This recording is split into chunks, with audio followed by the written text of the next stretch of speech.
Hi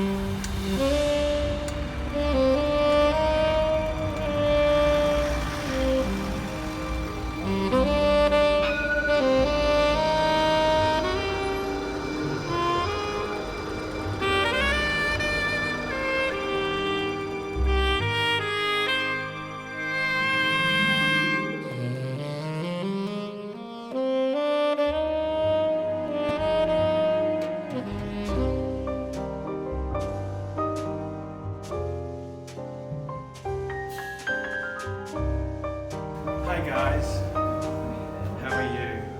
Just in my favourite shop here, a Patek Philippe store in Melbourne, Australia's cultural heartland. So thank you so much.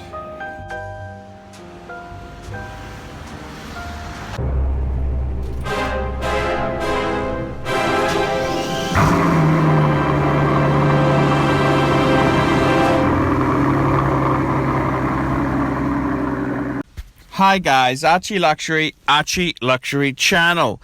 And today guys, I want to talk about why the Tudor Black Bay Heritage walks all over the Omega Seamaster. And the first thing is, when you say Seamaster, is which bloody model? Because Omega has used that Seamaster name just like General Motors has used the DeVille name.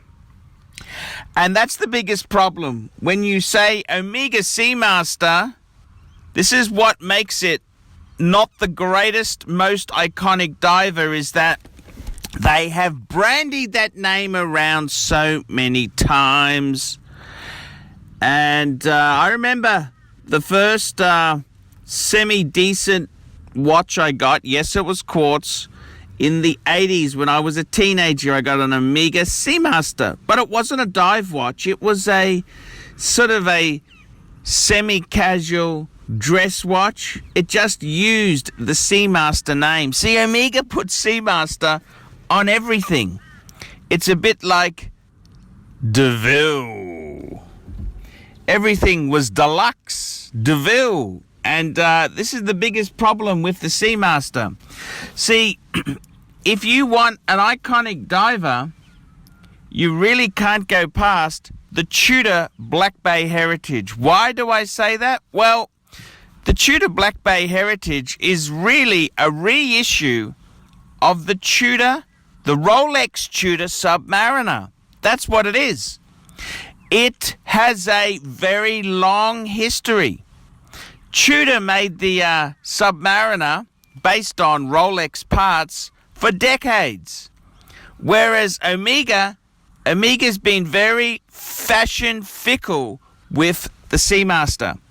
See, the Seamaster itself there, which one?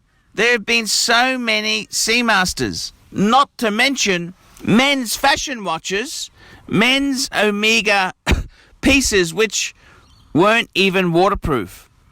The Seamaster name has been used and used and used. So it really loses a lot of street cred. The worst thing Omega did was in the 90s. It could not get any worse for the Seamaster. Sponsorship of a Bond movie. I mean, let's be honest. If you read Ian Fleming's original novels, James Bond wore a 1016 Explorer 1, the plastic Explorer 1.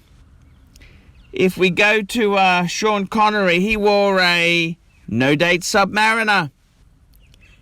But I got to be honest with you, Omega, James Bond has just been brandied about there. He's worn a lot of watches. Seiko, a lot of shitters. Mr. Bond has worn a lot of shitters. And to be honest with you there, Mr. Bond himself there, he's worn the shitters. And Omega's is the nastiest, tackiest thing of all. They put a Seamaster quartz on his wrist. And, I mean, that's that the Omega Seamaster quartz with the blue dial, the wavy dial. Yeah, it's not a terrible watch. It's not terrible, but it's also not a great watch. It's not a fantastic watch. It's not a brilliant watch. It's a mediocre watch.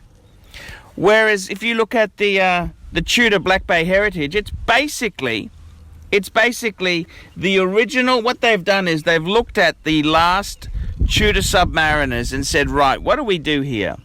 We go to the original aluminum bezel. We go to a dial from the vintage. That's right, they look back in their history to the Rolex and the Tudor subs. And did you know the Tudor sub came out a year after the Rolex sub? So it's got a long history. The dive history of Tudor is gigantic. The other thing is too, did you know the British forces, the secret service, all the paramilitary squads? Well, guess what, guys? The British Army, they've always been stingy, nasty fuckers. They couldn't go for Rolex. Now that's a luxury brand. They a lot of the time went for Tudor. They went for Tudor as military issued watches. So there's a huge history with Tudor. And I gotta tell you, I don't hate the Omega Seamaster, but it's got nothing on the Tudor Black Bay Heritage. The Tudor Black Bay Heritage itself there, you look at it for the money, what have you got? You've got a Rolex Submariner case, brought up to date, I might add, 41 mil. This is something